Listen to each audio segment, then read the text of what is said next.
On our final draft show, we talk with Penn State wide receiver Chris Godwin and NFL Draft host Trey Wingo. And we pick the top 6 tight ends in this year's class. The CommRadio NFL Draft Show starts now. Hello and welcome to the 4th and final edition of the 2017 CommRadio NFL Draft Show here on PSUCommRadio.com. I'm your host, Ryan Birdie.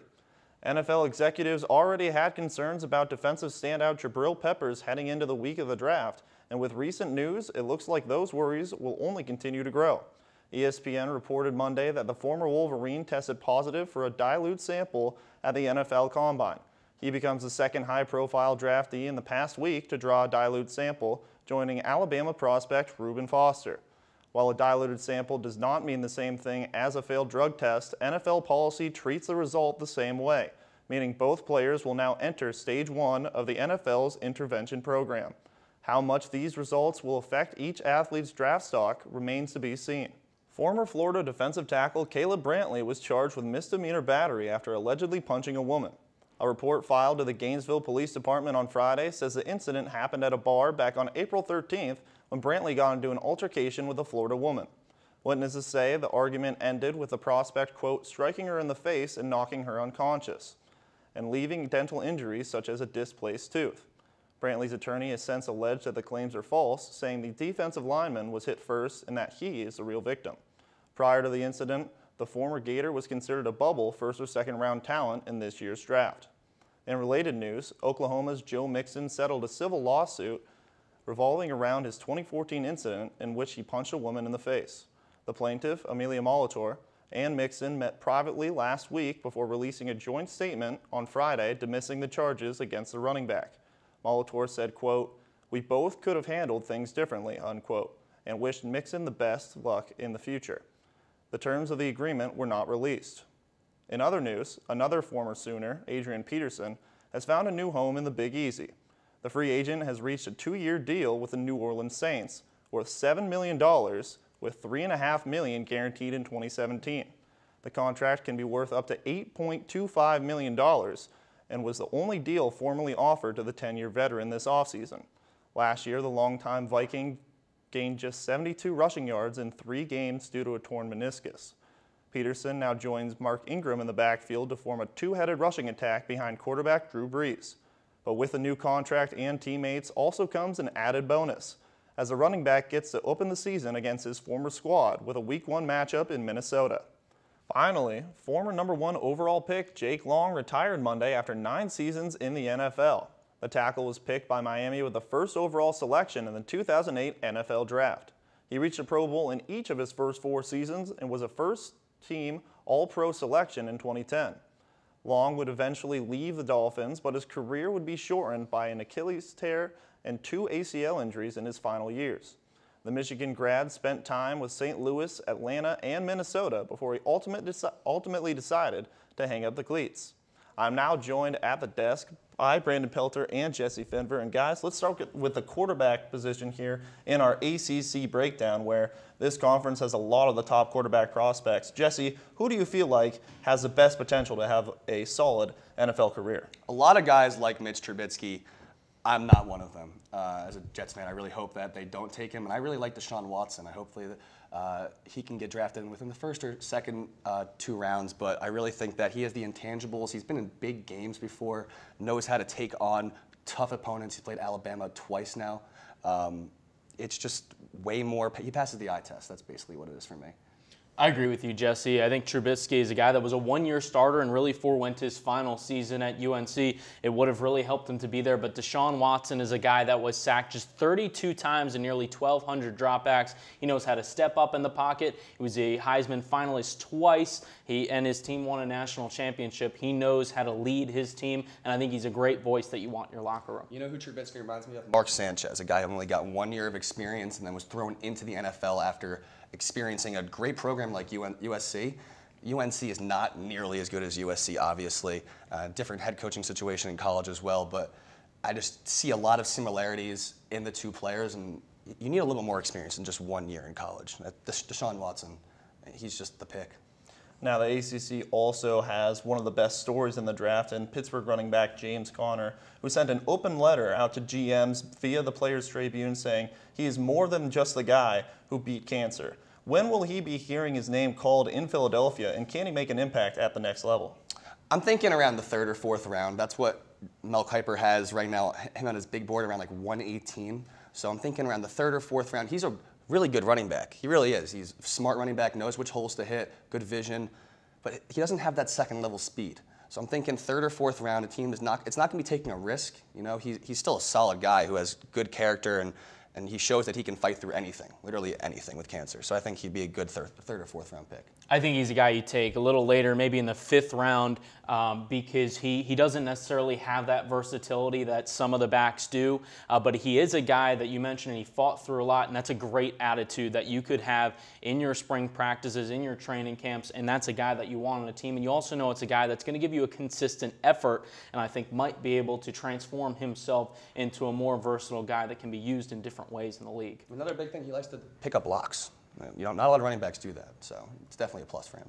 Now, the conference is also home of some of the best programs in college football, including the reigning national champions, Clemson Tigers. Will Clemson be having the most names from their program called in Philadelphia this weekend, or will it be another school in the ACC? Well, Clemson in the ACC, yes, definitely the most players picked. Obviously, Alabama is going to be the first out of all the conferences, but I think Clemson they just won the national title. You know, I mean, they just have the most NFL talent available, and they're going to have the most guys picked. I think if you take a look at it, when it comes to the ACC, they led things in draft combine invites with 9, which I think is a good indicator, and they have a chance to tie a school record of having 10 guys drafted, which I think is a real possibility for them. I do think they lead the ACC teams with the most drafted this year. Now, while they do have a lot of talented players in that conference, the first ACC player on CBS's big board is Mitch Trubisky at number 12. And up to that point, there are 7 players from the SEC and 2 from the Pac-12 and the Big Ten. Is the ACC that much further behind the rest of the Power 5 conferences in talent? I'd say yes. I think Pac-12, SEC, and Big Ten are just too far ahead historically and currently to even consider the ACC, and that the ACC has some talented teams and historically good teams, obviously. Clemson, Miami, Florida State. But right now, it's just really those 3 schools. I mean, Mitch Trubisky is a talented quarterback, but I think that the ACC has no business being anywhere higher than the SEC, Big Ten, and Pac-12 this year, just this year. I think especially when you look at the Big Ten and the SEC, schools that have consistent talent throughout them for the most part. Almost all the SEC teams are strong, and a majority of the Big Ten teams have a lot of talent throughout. It's hard to compete with, whereas the ACC, you have a few top teams, and then there's some drop-off. I do think they're behind in the pack there. And final question, when it's all said and done, who will end up being the best player from the ACC coming out of this year's draft? Michael Williams out of Clemson. That guy is a beast. I mean, there are a few wide receivers in college football this year that I was able to watch attack at the very highest point, like Mike Williams is able to do. He just goes up and gets the ball better than anybody in the draft, in my opinion, and I think that's why he's going to be the best player out of the draft, out of the ACC. I agree with you, Jesse. He's a guy that has good weight, good speed, and good height especially. And on top of that, he has long arms and big hands. You mentioned he can go up and get that deep ball, and he has that speed to get down the field. He can beat most corners going up with that big presence that he has in his body. Especially with how big he is. He runs a 4.5. So, I mean, that's definitely an advantage for him. Thanks for joining us, guys. Now we're going to go to a quick break, and when we come back, I'll have a discussion with ESPN's Trey Wingo about what will unfold this weekend in Philadelphia. We now continue CommRadio's NFL Draft coverage with another exclusive interview. I'm Ryan Birdie, and this time we're with ESPN's Trey Wingo, who's been kind enough to once again share some of his time with us. Trey, thanks for stopping by. Oh, Ryan, happy to be with you guys. All right, now while the draft is nothing new to you, this year you're part of some changes happening with ESPN's draft coverage. For years, you've been hosting the later rounds of the NFL draft, but for the first time this year, you're going to be taking up full-time duties that include anchoring the first round. How much different is this upgrade in responsibility from recent years, and how does it feel to be handed the reins from a guy like Chris Berman? Well, let me address the second part of that first. Boom has been great. to me. And, really all the draft is a bunch of names being called in a certain order. And years and years and years and years ago, when the NFL was first approached by ESPN about televising the draft, I believe their response was, why would anyone want to do that? And one of the reasons why someone would want to do that is because we had someone here that made the draft funny, interesting, entertaining, and informative, and that was Chris Berman. And Boom has been doing this for a long, long time. And, he and I have sort of chatted over the last couple of years about, hey, get ready, I'm not going to be doing this much longer, blah, blah, blah, blah, blah. So this has sort of been percolating for a while. And the day that the official announcement was made, Boom sent me a text, and we talked. He did the hard part. He laid the foundation and made the draft an event. All I have to do is not burn down the house, and I have a responsibility to continue to do what he did and keep people informed, entertained, and try and move the train along. So that part of it is really, it's just an homage to what Boom has been able to do all these years. And for me, in terms of how it's different, the only thing that's different is it's just more. I mean, I'm not going to change anything the way I've done for rounds 2 through 7 for round 1. I'm just going to prepare the same way, and that's read until your eyes bleed and have as much information as you can as possible, and try and get the best information and analysis out of the people on the set with me, whether it's Mel Lewis and John Gruden on day 1 or Mel Lewis and Todd McShay in days 2 and day 3. Once again, if you're joining us, we're here with ESPN's Trey Wingo. So let's move into the draft itself and talk a little bit about the team that has the number 1 pick, the Browns. They've been trying to figure out draft day for quite some time now, but now they've got that number 1 pick. They've got another pick inside the top 12, and they've got plenty of other hoarded picks throughout the next 2 drafts. Do you think this is the year that they find a way to get it right? And if so, how do they do it? Oh, Ryan, they have to get it right. I mean, this is the 5th time since 2011, since 2007 rather, that they've had 2 first-round picks. And let's just go through the previous 8 for a second, shall we? 2007, they picked Joe Thomas, home run, absolute stud, going in the Hall of Fame. Their second first-round pick in 2007 was Brady Quinn. That did not work. Fast forward to 2012, their first pick, running back out of Alabama, Trent Richardson. That did not work. Their second first-round pick in 2012 was Brandon Weeden, quarterback, Oklahoma State, who's now hanging on for dear life behind Tom Savage as the Houston Texans' backup quarterback. Fast forward to 2014, where they got Justin Gilbert, cornerback out of Oklahoma State, with their first-round pick. He's now off the team. Their second first-round pick in 2014 was Johnny Manziel, who's been an absolute dumpster fire and is out of the league. And in 2015, they picked up Danny Shelton, giant nose tackle out of Washington, to solidify a run defense, which was one of the worst in the NFL last year. And their second first-round pick was Cameron Irving, a center who they played at guard for a couple of years before finally moving him inside to replace Alex Mack, who went on to have a Super Bowl season with the Atlanta Falcons. And Cameron Irving has been, at best, fine. So really, they're 1 for 8 on their last 4 chances at having 2 first-round picks. They have to make these picks work. Otherwise, it's just going to continue the same cycle of failure in the draft for the Browns. So what's the most ideal scenario for the Browns, and how do they get that done here in this draft? Yes, the best possible scenario would be for them to pick 2 Pro Bowl players. How about that? That's the best possible scenario. Whether it's going to be Mitchell Trubisky or Myles Garrett, we'll see. We've heard there's a split inside the organization at number 1. Look, they have to at some point take a quarterback. I think that's a given. Is it at 1? Is it at 12? Do they take a chance on a guy later like Brad Kaya out of Miami or a Josh Dobbs out of Tennessee? They have had 26 different starting quarterbacks since they came back into the league in 1999, by far the most of any team in the NFL over that time frame. They have passed on the likes of Carson Wentz. They have passed on the likes of Ben Roethlisberger and many others over this time frame. Hell, they could have gotten Dak Prescott in any of the first 3 rounds last year. But a lot of teams could have done that too. They have to find a quarterback, whether it's at 1 or 12 or somewhere else. That is something that must be addressed in this draft. So a lot of eyes are on Tennessee's pick at number 5 overall in the first round as a likely spot to be traded away. Who do you feel like are the most likely candidates to maybe move up in a trade and take that spot? Well, people always talk about, they should trade down. But you have to find someone who's willing to trade down with you. You can't just do it. And I'm not sure there's a bunch of players in this draft that a lot of teams feel comfortable trading up to get.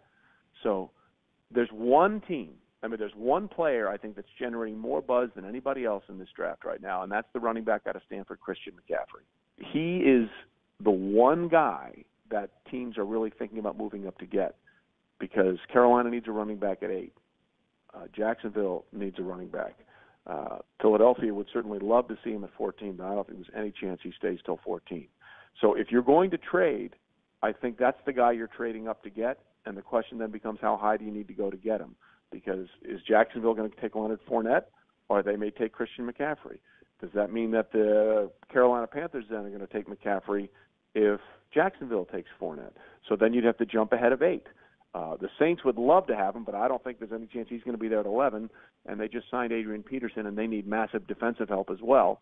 So I'm not sure how much in the market the Saints are anymore for Christian McCaffrey. But that's the one guy that we're getting the most buzz about trading up on. It's Christian McCaffrey. You've often described the NFL Draft as the only true reality TV show where anything unpredictable can happen. I want to talk about a few of those unpredictable players that could end up being wild cards come draft night. And starting out, I want to talk about Jabril Peppers. He's already a guy with a lot of question marks in terms of where he fits in the league, and now, as you know, he tested positive for a dilute sample at the Combine. Now, I know the NFL treats dilute samples as the same as a failed drug test, but do you feel like owners treat it the same way as someone who might test positive for, say, marijuana and could result in a huge slide? Well, let me put it this way. It depends on the player. Okay, I think this really hurts Jabril Peppers more than the other person who tested positive for a diluted sample, and that would be Reuben Foster, the linebacker out of Alabama, because Jabril Peppers doesn't have a defined position. He played a little corner, he played a little safety, he played some running back, he returned kicks, he played nickel, he blitzed off the edge a little bit, but he doesn't have a defined position. So he was a borderline first-round talent to begin with an undefined position. Now with a positive for a diluted sample, which counts as a failed drug test, which means you're in the program once you're drafted, you're in the NFL's drug program, I think that does potentially knock him out of the first round. Whereas Reuben Foster's tape is amazing.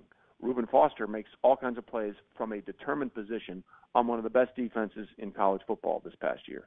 So I think it doesn't hurt Reuben Foster as much as it hurts Jabril Peppers. Now, there are other things with Reuben Foster that would give teams some concern about some off-field issues and things that he's had to deal with.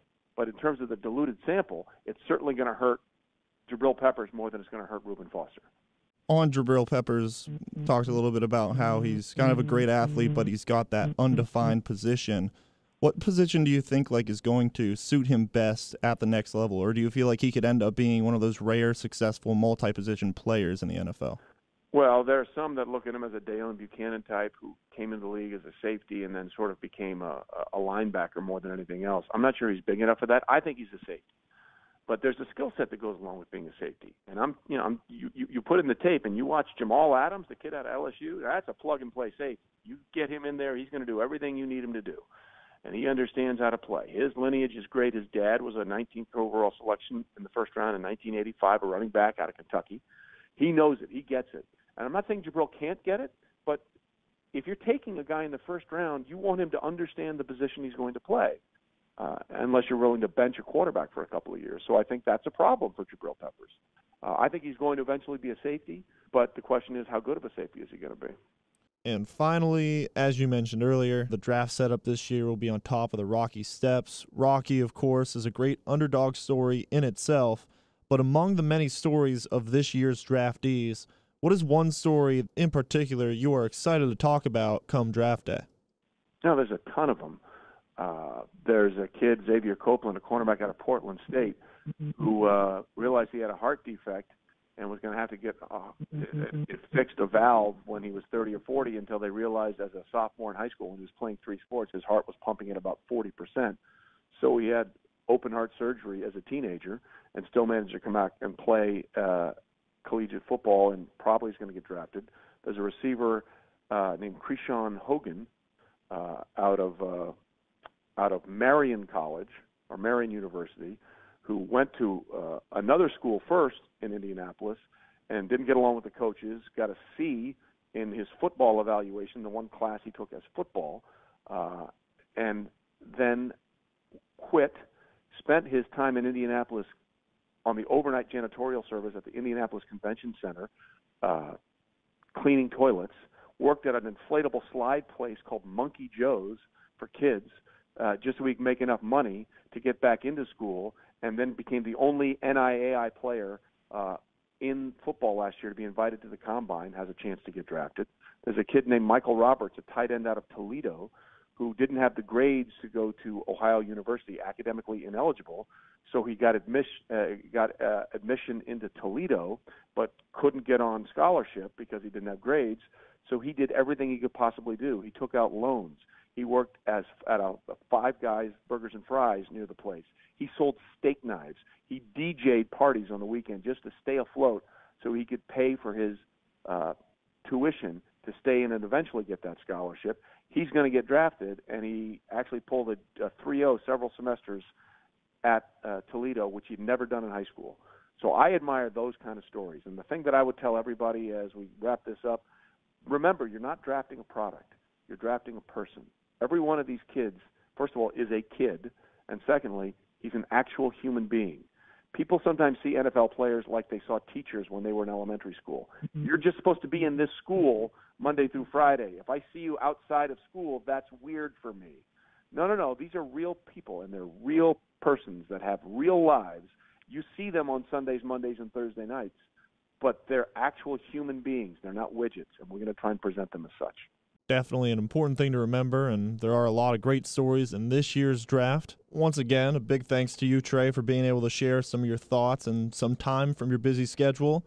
You can catch him every day of ESPN's NFL Draft coverage that kicks off this Thursday at 8 p.m. You can also check him out on NFL Live, which airs each weekday at 2 p.m. Trey, once again, as always, it's been a pleasure. Thank you so much for being able to stop by. You got it, Ryan. Take care. Welcome back to the CommRadio NFL Draft Show. Another big thanks out to Trey Wingo for joining us once again. And now it's time for our final edition of Stock 6 for the semester with George Stockberger. And today we're talking tight ends. And at the top of the list is one of the guys who's not only one of the best tight ends in this class, but is one of the best overall players. Who do you got there? Yeah, when you watch the tape of O.J. Howard from Alabama, there's talk of a potential top 4 pick. That'd be one of the highest picks a tight end has ever gone. You look at Eric Ebron got taken high, Tyler Eifert. But O.J. Howard was really underused at Alabama, just not a part of their offense as much as he would have been anywhere else. Very good hands, good route runner. I think he could be, like I said, maybe a top 4 pick at worst. Top 10, you're looking maybe Buffalo wants to make an upgrade over Charles Clay, but a very good overall tight end, O.J. Howard. And he can block too. Now he's a guy with a big body, a lot of speed. How successful do you feel like he can be at that next level? He can be extremely successful. Has to be in the right system where they use the tight end like him. Be a very good NFL player. So now on our board, we've got a player from Miami. Who is it? David Njoku, a very good tight end coming out of Miami. Still a little raw, good hands, but he does drop the ball a little bit. That might be some concentration issues there with him. He's got the size, though, and he's got the speed to be very successful at the next level. And you can see the concentration right there as he goes down with the ball. A little bit of a double catch you saw right there. Again, a little bit raw, but he could still be a first-round guy. You're looking maybe the Giants, our team in Njoku ends up on. So what are some other things other than his hands that he might have to improve at that next level? A little bit of a route running issue that he'll have. So now we're moving on to another player in here, Evan Ingram from Ole Miss. This guy is a great athlete. He literally jumps out of the gym whenever you put him on there. Like a lot of these tight ends, a lot of great size, great speed, and we saw really good hands right there. Good sideline awareness, making sure that he doesn't get just one, but he also tries to get 2 feet in the sideline, so that's an NFL catch compared to what they just do in college, only 1 foot in. Very good receiver. And one of the big players on a big SEC team. How will that SEC competition help translate to the next level? Well, really, when you look at where a lot of the defensive backs are coming out of now, LSU, Alabama, he's playing those guys week in and week out, so he'll be prepared to face the big guys in the NFL. So now moving on in our list, who else do you have in your Stock 6? Again, there's so many guys, but Jordan Leggett from Clemson, a national champion, beat out some of those big Alabama guys. Another guy, he's still a little bit raw, but he's 6'5". He plays all across the field, whether it's as an H-back in the slot out wide. and played with Deshaun Watson. That's one of the big things. A winning pedigree coming out of Clemson. Good hands. He's quick. This is going to be a guy, maybe you look in the 3rd or 4th round because there's just a little bit more development you need to see there from him. Is there anything he has that the other tight ends don't? Not necessarily. They all have good size and speed, and that's why he's going to probably go in the 4th round. Now another guy, Jake Butt, big leader for Michigan, and he had that injury in his bowl game. What is his status heading into this draft? Yeah, Jake Butt tore his ACL. They're talking maybe 1st round with him. You're looking at maybe Denver taking him late. 6'6", really good hands. Another guy that you may need to build him as a downfield receiver, build up his route running, but you saw right there, good red zone guy. And he's also a very big leader coming out of Michigan. So all depends on the medical with him. Again, a torn ACL, not as big as it used to be in the NFL or in sports in general. So we're going to have to see where Jake Butt's medical kind of comes out to be, but he could be a very big steal for a team in the 4th round. And lastly, we're moving on to Gerald Everett from South Alabama, small school guy. Is he going to be able to make a big impact at the next level? Yeah, when people talk about Gerald Everett, there's a lot of comparison to Delaney Walker. And you can see a downfield receiver, very good with his hands, runs the routes, and he's also a very good blocker. That's something that you want from your tight end, especially depending on the system. Yes, he's blocking out on the outside there. A really good guy. Again, coming out of a smaller school, you might see him maybe the 2nd or 3rd round. Again, Denver or the Giants, depending on what they do in the 1st round. A big body guy, really like him. So he's going to see a huge jump in competition. Is he going to be able to translate? Yeah, I don't take that too heavily, the competition level. I think with certain positions where you look at the wide receivers, the quarterbacks, the tight ends, if they have the skills, if they have the athleticism, they can make the change. It's the cornerbacks, it's the linebackers, it's the offensive linemen that I worry about, the small school guys making that transition. All right, George, well, thank you. That'll do it for Stock 6 for this semester. Now we move over to a quick break, and then when we come back, it's Mike Davella with an interview with Penn State's own Chris Godwin. Hello and welcome back to the CommRadio NFL Draft Show. We'd like to welcome a special guest onto the show to help us look at this year's draft from a prospect's perspective, and a highly touted one at that. Please welcome Penn State wide receiver Chris Godwin. Chris, it's a pleasure to have you on the show. Yeah, thank you. Thanks for having me, man. All right, let's start things up. Wow, this is crazy. Just over a week away from the 2017 NFL Draft. How does that kind of make you feel?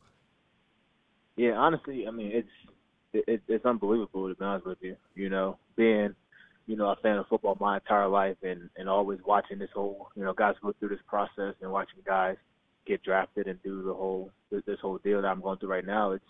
It's unreal to actually be going through it myself, and, for the draft to be a week away it's a crazy feeling. So let's talk about that process leading up to the draft. It's been quite a ride for you these past couple months. You have a fantastic performance in the Rose Bowl. You declare for the draft and seemingly have been climbing draft boards ever since. Can you kind of take us through your process in the past few months that you've had? Yeah, no, it's this process has been great for me so far. Obviously it's a longer process. Teams have to do, a lot of vetting to see, to make sure that they make the right picks, like with their players. So, it's definitely been a longer process to this point, but it's been a great one so far. From the Rose Bowl, which playing in that game has always been a dream of mine since I was a kid. And then just to play in it was awesome, but to have the game that I had was unreal.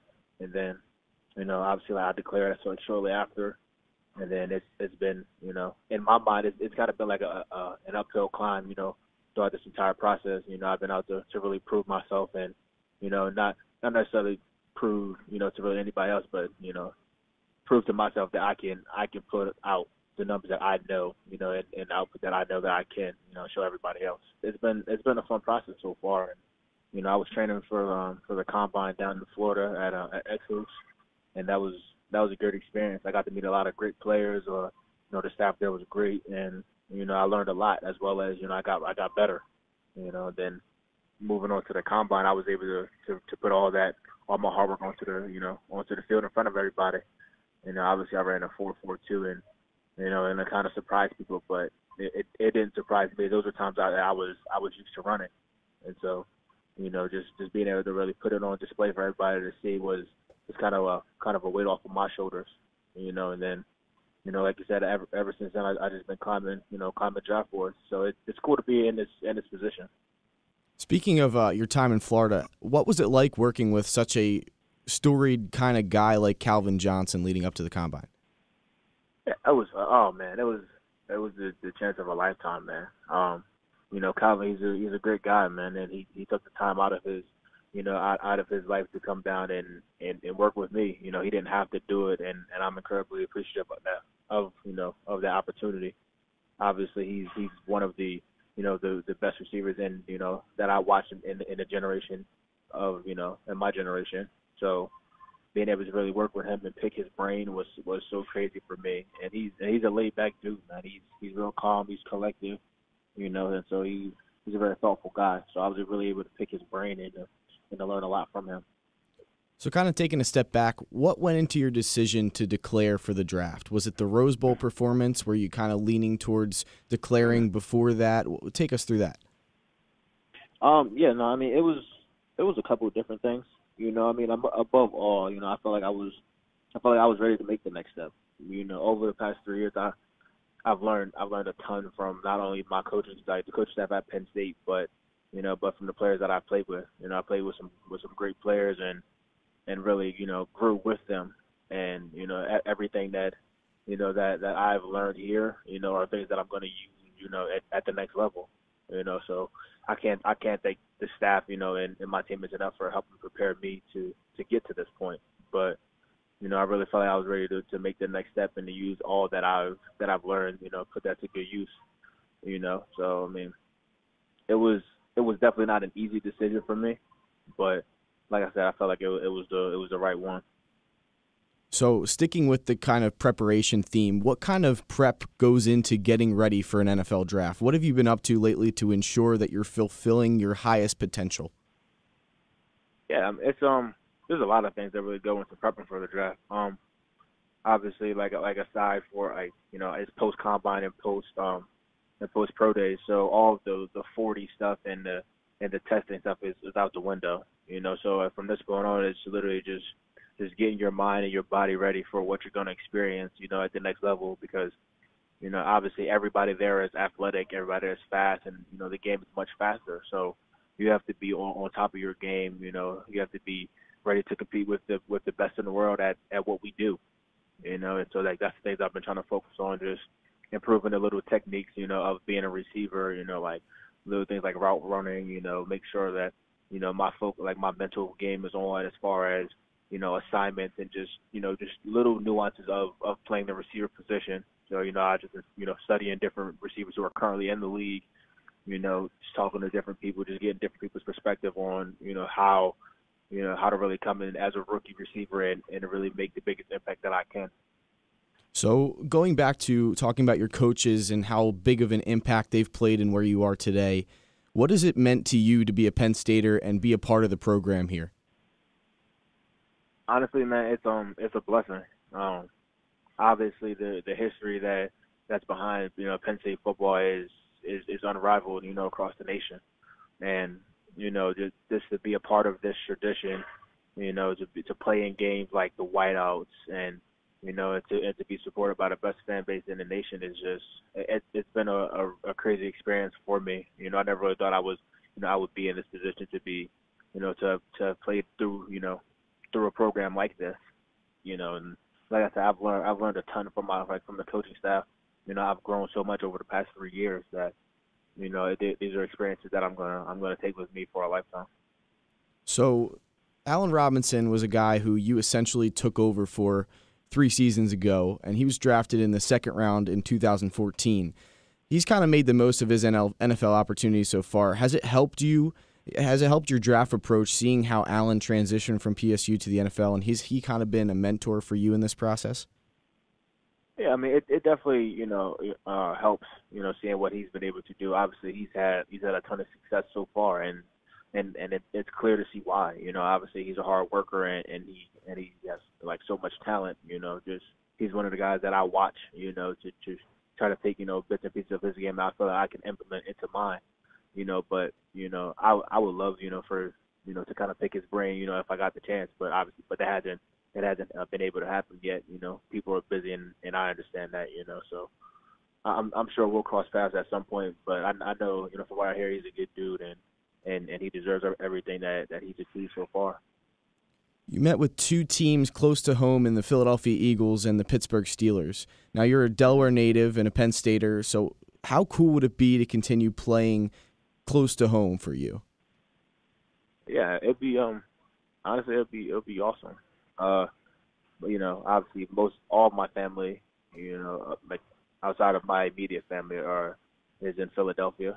That's where my family's from, and my immediate family's in Delaware. So, being able to have them, be able to come up to my home games would be really cool. It'd be a surreal experience. But honestly, like at this point in time, man, I'm blessed to be in this position, and any team that drafts me, they're gonna get a guy that's gonna come in and work his tail off for everything that he wants. So this may be a loaded question, and you don't have to answer it, but is Philadelphia the ideal situation for you if you could pick which team you got to get to? I mean, like I said, the way I look at it is, like I said, it's a blessing to be in this position. So literally, like I'm entering this like the draft as with the most open mindset that you can have, man. Like any team that picks me is going to be my new favorite team. It's going to be it's going to be an awesome experience wherever I go, and I'm going to try to make the most out of my experience. But obviously, Philly would be cool being that my family's there, but. I don't have like one team that like I'm set on like, man, like this is the best situation for me. Love that mindset, man. A lot of players choose to spend their NFL draft experiences differently. Do you have any fun plans for next weekend or for draft night, first night specifically? Yeah, no, I mean for the draft, I'm actually gonna be in State College. I'm gonna have some family members come up here. It's gonna be my family, my girlfriend, my closest friends. Those that are like, that have helped me get to this point, those have been close to me over the last few years, and just enjoy each other's company at a great point in my life. I want those people to be here to share in this moment with me. So, it's going to be one of those exciting nights. I'm sure it'll be stressful, just waiting, to hear my name called, but I'm looking forward to it, man. It's going to be awesome. Looking beyond draft weekend, what's the next step for you? After draft, man, I'm looking to get right to work. Obviously, celebrate, for like that night, whenever I am picked. But then after that, I'm looking to get right to work. I'm looking to, get a hold of the playbook and learn as much as I can before rookie minicamp, so that I can be as prepared as I can. Obviously, like at this point in time, football is literally my job. So I'm gonna try to do the best that I can to be the best professional that I can. And finally, for you being a Delaware native, close to Philly, having a bunch of family in Philadelphia, what does it mean for you to have the draft in Philadelphia for the first time? Yeah, I mean, I think it's really cool. Obviously, the draft has been traditionally in New York, and then over the last couple of years they've been moving it around, trying different places. So I think for it to be in Philly, I think it's a cool thing for the city. Obviously. It carries a little bit more weight, being that like myself and my family are from Philadelphia. Well, I was born in Philadelphia, but I claim Delaware. But being that it's so close to where my family is, I think that's really cool. It's a cool opportunity, for them to kind of be associated with the draft, not only in location, but by having a family member, in the draft. Awesome, dude. Awesome. So not really a question here, but I have one thing to leave you with. Yesterday, I had the privilege of interviewing former Eagles defensive end Jason Babin, and I was talking to him because he was the only player from Western Michigan ever drafted in the first round. Obviously, Corey Davis is another hot commodity in this year's draft, so I was talking to him about the possibility of having some company. So I kind of asked him, I said, I'm talking to Chris tomorrow. Do you have any advice for him? And he said, good luck to you, to keep grinding, and you're going to go places. So I wanted to pass that message along to you. But that's all we have for today. Chris, I appreciate you taking the time out of your busy schedule to come on the show. Thanks again for joining us, and best of luck to you, man. Yeah, thank you. I appreciate it, man. I appreciate your time. Thanks again to Chris for sitting down with us. Now let's look over to the monitor to break down Chris's play more in depth. We'll begin by looking at a few strengths that he has, followed by weaknesses, and then a few teams that might want to pick Chris up in the NFL draft this year. He has all the accolades to perform at the NFL level. While he lacks the size of some top receivers like Mike Williams and Corey Davis and the speed of John Ross, he may just be the best ball hawk in the entire draft. After helping his team to a Rose Bowl appearance earlier this year, the 6'1", 209-pound receiver recorded 59 receptions for 982 yards and 11 touchdowns. Now let's break down some of the film and point out the strengths, weaknesses, and a few teams that Godwin could end up with in the next few days, starting with the strengths. The most impressive attribute of Godwin's game is his ability to win jump balls downfield. Drawing comparisons to Detroit Lions wide receiver Anquan Boldin, Godwin has tremendous control in the air, coupled with some of the most reliable hands in college football. Now looking at a few strengths, this game against Ohio State back in October, Godwin, a fade route into the end zone, beats Garyon Conley, one of the top defensive backs in this year's draft, comes back on the ball, makes the catch in the air. You see it here on the other side of the field. Godwin going up a fade route in the end zone, making the grab over the cornerback yet again. He does this consistently. He had 11 touchdowns this past season, as I mentioned earlier, and you see it from McSorley's angle, looking at him the entire time. He goes up, makes the grab, comes back, cuts on a dime, comes back to the ball, catches it in the air, squares up to the ball, puts both feet down, an NFL touchdown there. Not only does he do it well with the fade routes, but in the middle of the field, he is a menace as well, making that grab, squaring up to the ball, and then coming down with nice balance, getting a few more yards after the catch. That's what NFL teams certainly like to see. And then here in the Rose Bowl, McSorley has a little bit of pressure on him, moves to his right. Godwin in stride, making the grab, getting 2 feet in the corner of the end zone. That's one of the most impressive catches of the year from this guy. And across all of college football, not even the most impressive catch from Godwin in the game. McSorley down the field looking for Godwin along the left hash. He makes the grab, somehow sticking with the ball, bobbling it a bit, but keeping his eye on the ball. He has such tremendous hands, able to make that grab. And then you see it here against Michigan State. Saquon Barkley comes over to make the block while Godwin only has to beat Monte Nicholson, but he's so elusive in that he has a double move where he fakes Monte Nicholson out, who bites. Now Godwin has all this open field. McSorley makes a little bit of a long throw, but Godwin able to come back, make the grab. Not only is he a good route runner, but he has fantastic hands as well. Now looking at a few of his weaknesses, he doesn't necessarily have as many weaknesses because he's on such a powerhouse offense, but this is something right here that he can do a little bit better. Coming off the line of scrimmage, he's not very quick off the line. He lets the defensive back body him a little bit. You see it there, DeAndre Tompkins gets downfield. But even here, this is a play designed for Godwin. Can't get off the line of scrimmage too fast. McSorley in trouble, looking for Godwin. He'll just have to throw it away because Chris Godwin can't get out into the flat in enough time. So now we talked about his strengths and his weaknesses. Now we're going to go over a few teams that could use Chris Godwin as their wide receiver in the near future, starting with the LA Rams. The Rams, a team that certainly need help at the wide receiver position. They have Tavon Austin as their number one, but with a young quarterback like Jared Goff, he could certainly use a guy along with Tavon Austin, especially a reliable guy like Godwin with good hands to be able to throw to and help him progress in the future.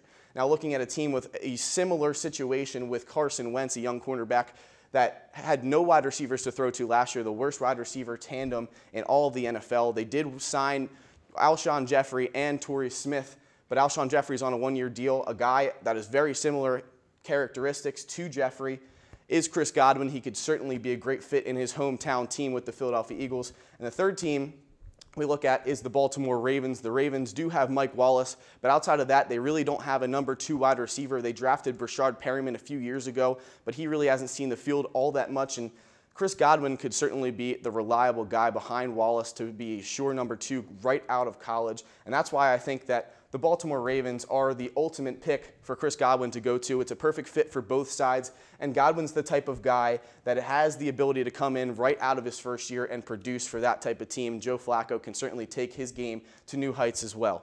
That's all for this week's Big Ten player breakdown. We'll take a quick commercial break, but when we return, we'll be back at the desk going over some AFC needs for this year's draft.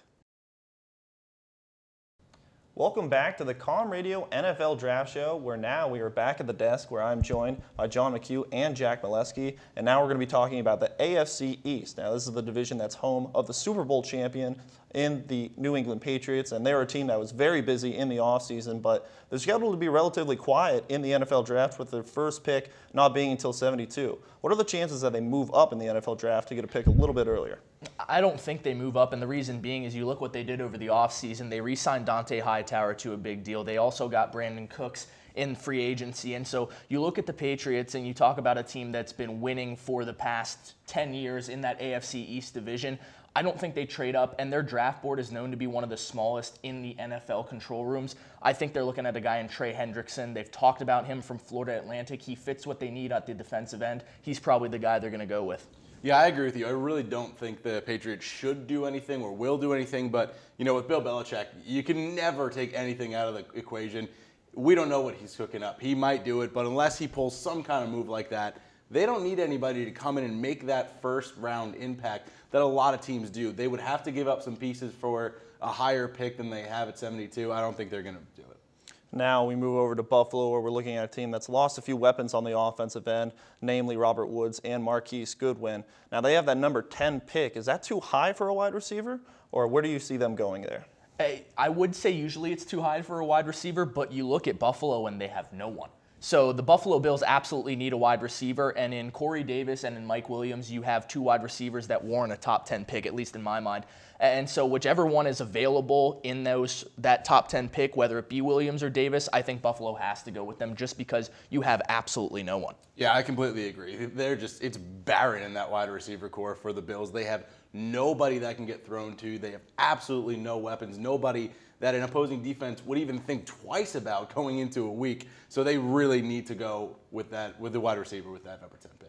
Moving over to some warmer weather in Miami, we've got a team with two pretty big needs on the defensive end, where they've got the linebacker, and then on the offensive end, they've got the offensive line. Where do they end up going in the first round? What side do they want to address first? Well, you see so many different things in mock drafts. There are mock drafts that saying the Dolphins will take Taco Charlton with that 22nd overall pick. If he's there, he might be the best talent remaining, but I think Miami has to go with the offensive line because they went with Laramie Tunsil last year, and they got a pretty good pick. He's going to progress. You go with the best name in the draft, Forrest Lamp. He's a very, very good product on the offensive line, and I think that Lamp will shore up what the Dolphins need in keeping Ryan Tannehill upright the past 5 seasons. He's been the most sacked quarterback. Shore up the offensive line more. They're a team that made the playoffs. They could continue that run. Yeah, see, I think they need to go defensively. And it starts in the middle in the defense. They do not have a great linebacking core right now, especially on the strong side. There's nobody there. The guy that they should really be looking at is TJ Watt out of Wisconsin. He's a really good fit. He should be there when they pick at 22. He's a great fit for that defense, and it will really help shore up the middle there. And finally, we'll wrap up with the New York Jets, where they really need a help in a lot of positions, and this draft does have a lot of skill all throughout. Do they end up going best available in their position, or do they end up going with yet another quarterback because of their state of their team?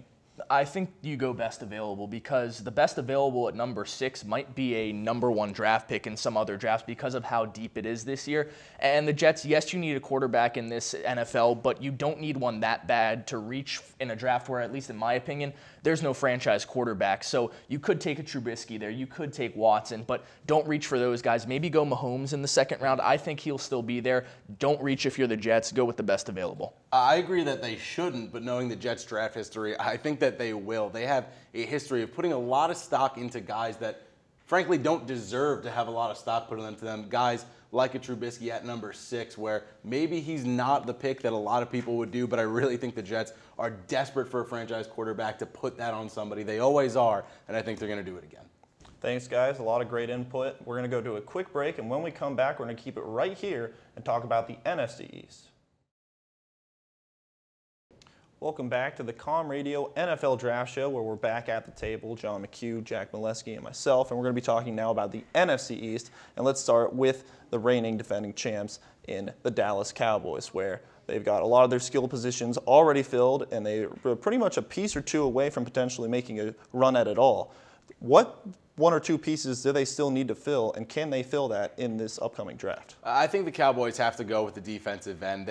On the defensive side of the ball for the Cowboys, there is so much riding on that defensive backfield because the defensive ends and the defensive line can't really get it done. They don't get a good pressure on the quarterback. And they have a good defensive backfield, but it shows its cracks because of how much they're tested. I think a guy that would be perfect for the Cowboys is either Taco Charlton, if they can get him. It'll be a stretch to get him, but if he's there, no-brainer, go with him. If not, Charles Harris out of Mizzou. Very comparable player, probably the best pass rusher in the SEC.